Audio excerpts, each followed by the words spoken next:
So hello everyone, welcome to the channel. तो आज हम इस वीडियो में डिस्कस करने जा रहे हैं इंडियन पॉलिटी की कुछ एमसीक्यूज़। ये एक पूरी सीरीज़ रहेगी एमसीक्यूज़ की, जिसमें हम चैप्टर वाइज जो मोस्ट इंपॉर्टेंट पॉलिटी के एमसीक्यूज़ बनेंगे, हर एग्ज़ाम में आपके वो यूज़फुल होंगे। तो आज हम चैप्टर 1 से स्टार्ट करेंगे, मेकिंग ऑफ द कॉन्स्टिट्यूशन से। हमारे पास जितने भी इंपॉर्टेंट एमसीक्यूज़ जो बनेंगे वो आज हम डिस्कस करेंगे। तो चलिए शुरू करते हैं आज के पहले क्वेश्चन से। तो हमारा जो फर्स्ट क्वेश्चन है, the idea to have a constituent assembly was firstly given by whom. तो क्वेश्चन हमारा है कि कॉन्स्टिट्यूएंट असेंबली को बनाने का आइडिया सबसे पहले इनमें से किसने दिया था। तो ऑप्शंस हैं B N Rao, B R Ambedkar, M N Roy, Jawaharlal Nehru. तो इसका करेक्ट आंसर देख लेते हैं। इसका करेक्ट आंसर है एम एन रॉय जी। तो जो कॉन्स्टिट्यूएंट असेंबली का आइडिया जो सबसे पहले दिया वो एम एन रॉय जी ने दिया, और ये कब दिया ये भी आपको याद रखना है, 1934 में। तो चलते हैं हमारे नेक्स्ट क्वेश्चन की तरफ। When did INC for the first time officially demanded a constituent assembly? तो अब हमारा क्वेश्चन है कि इंडियन नेशनल कांग्रेस जो है उन्होंने ऑफिशियली कब डिमांड की कॉन्स्टिट्यूएंट असेंबली की, कि हमारी कॉन्स्टिट्यूएंट असेंबली होनी चाहिए। तो आपके ऑप्शंस हैं 1934 में, 35 में, 36 या 1939 में। तो इसका करेक्ट आंसर है 1936 में। तो चलते अपने नेक्स्ट क्वेश्चन की तरफ। नेक्स्ट क्वेश्चन है, how many members were there in the origin sorry, ये थोड़ा सा क्वेश्चन में मिस्टेक है। How many members were there in originally in the constituent assembly. तो क्वेश्चन हमारा है कि ओरिजिनली कॉन्स्टिट्यूएंट असेंबली में कितने मेंबर्स थे।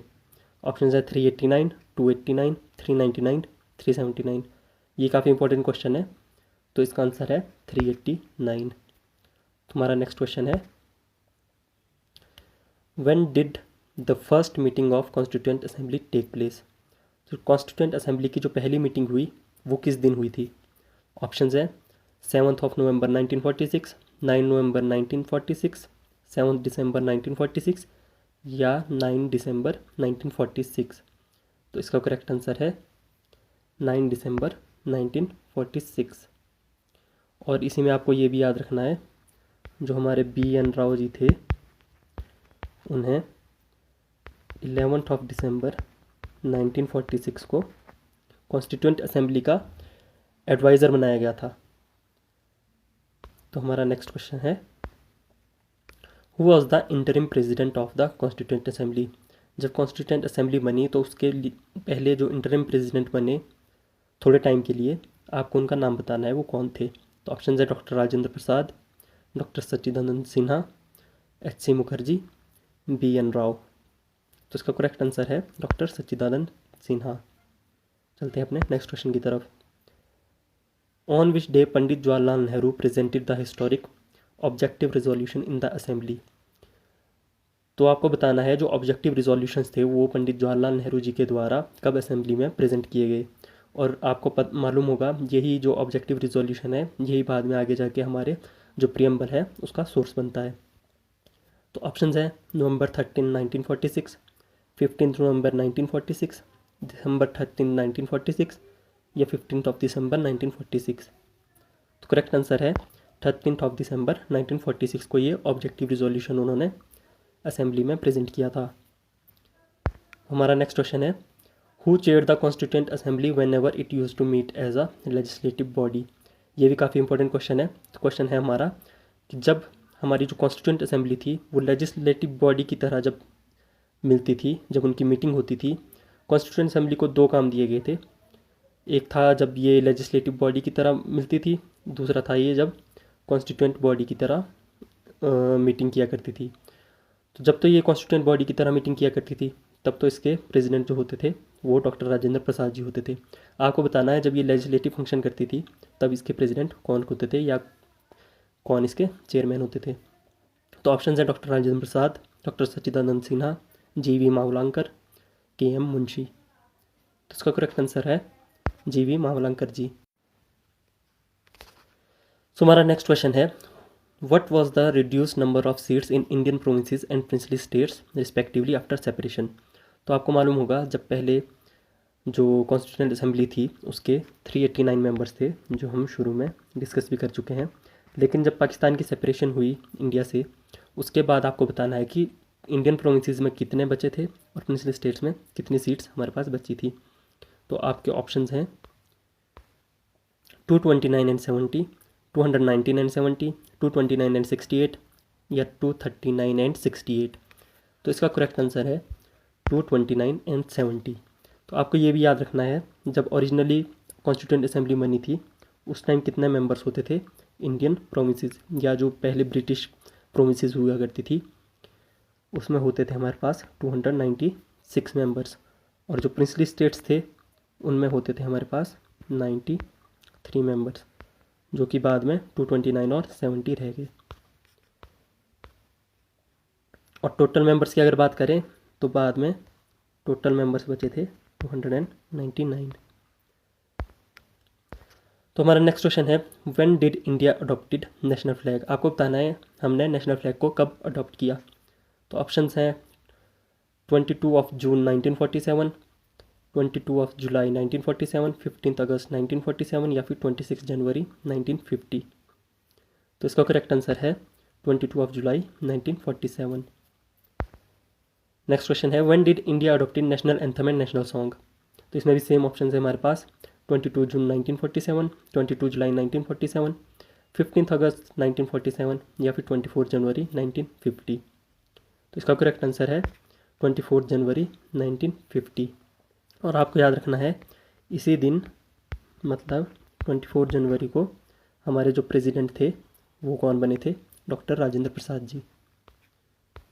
तो हमारा नेक्स्ट क्वेश्चन है, how many major committees were there in the constituent assembly. तो आपको पता होगा कॉन्स्टिट्यूंट असेंबली में कुछ कमिटीज़ बनी थी, कुछ मेजर कमिटीज़ थी और कुछ माइनर कमिटीज़ थी। आपको बताना है उसमें मेजर कमिटीज़ का नंबर कितना था। तो हमारे पास कितनी मेजर कमिटीज़ थी, 7, 8, 9 या 10। इसका करेक्ट आंसर है 8। तो कॉन्स्टिट्यूंट असेंबली में 8 मेजर कमिटीज़ थी। अगर आपको उन कमिटीज़ के नाम पता है तो आप नीचे कमेंट सेक्शन में लिख सकते हो। नेक्स्ट क्वेश्चन है, who was the chairman of advisory committee on fundamental rights and minorities. तो आपको बताना है जो फंडामेंटल राइट्स एंड माइनॉरिटीज़ की कमेटी बनी थी उसके चेयरमैन कौन थे। ये उन कमेटीज़ में से एक थी जो 8 मेजर कमेटीज़ में आती थी। तो ऑप्शन है सरदार पटेल जी, JB कृपलानी जी, HC मुखर्जी जी या अल्लाडी कृष्णा स्वामी अय्यर जी। तो इसका करेक्ट आंसर है सरदार पटेल जी। तो आपको ये भी याद रखना है जो JB कृपलानी जी थे, जो ये advisory committee on fundamental rights and minorities बनी थी, इसमें फंडामेंटल राइट्स की जो सब कमेटी थी उसको चेयरमैन थे JB कृपलानी जी, और जो माइनॉरिटीज़ की सब कमेटी थी उसके चेयरमैन थे HC मुखर्जी जी। हमारा नेक्स्ट क्वेश्चन है, who was the president of steering committee. Steering committee के प्रेसिडेंट कौन थे। इसमें आंसर आ चुका है पहले ही, फिर भी देख लेते हैं। Jawaharlal Nehru, doctor Rajendra Prasad, Sardar Patel, BR Ambedkar. Steering committee के प्रेसिडेंट थे वो थे डॉक्टर राजेंद्र प्रसाद जी। हमारा नेक्स्ट क्वेश्चन है, who among the following was not a member of drafting committee. Drafting committee के बारे में आपको सब कुछ पता होना चाहिए क्योंकि ये सबसे इंपॉर्टेंट कमेटी थी, जितनी भी 8 कमेटीज़ मेजर कमेटीज़ थी उनमें से। आपको बताना है इनमें से कौन ड्राफ्टिंग कमेटी के मेंबर नहीं थे। ऑप्शन है अल्लाडी कृष्णा स्वामी अय्यर, सैयद मोहम्मद सादुल्ला, N माधव राव, B पित्ताबी, सीतारमैया। तो इसका करेक्ट आंसर है B पित्ताबी सीतारमैया जी। जो B पित्ताबी सीतारमैया जी है ये कुछ माइनर कमेटीज़ के प्रेसिडेंट हुआ करते थे, जैसे कमेटी ऑन लिंग्विस्टिक प्रोविंसेस और committee on chief commissioner provinces. इन कमेटीज़ के ये चेयरमैन थे। तो हमारा नेक्स्ट क्वेश्चन है, who replace DP Khetan in drafting committee after his death. तो जो ये DP खेतान जी थे इनकी 1948 में डेथ हो चुकी थी। ये ड्राफ्टिंग कमेटी के एक मेंबर थे। तो आपको बताना है इनकी डेथ होने के बाद कौन ड्राफ्टिंग कमेटी में इनकी जगह पे आए।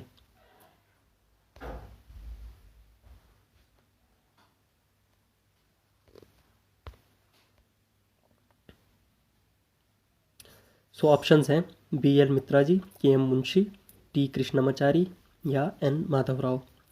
तो इसका करेक्ट आंसर है T कृष्णमाचारी। तो इसी के साथ आज की ये वीडियो ख़त्म होती है। अगर आपको वीडियो यूज़फुल लगी हो तो आप वीडियो को लाइक कर सकते हो, शेयर कर सकते हो और चैनल को सब्सक्राइब कर सकते हो।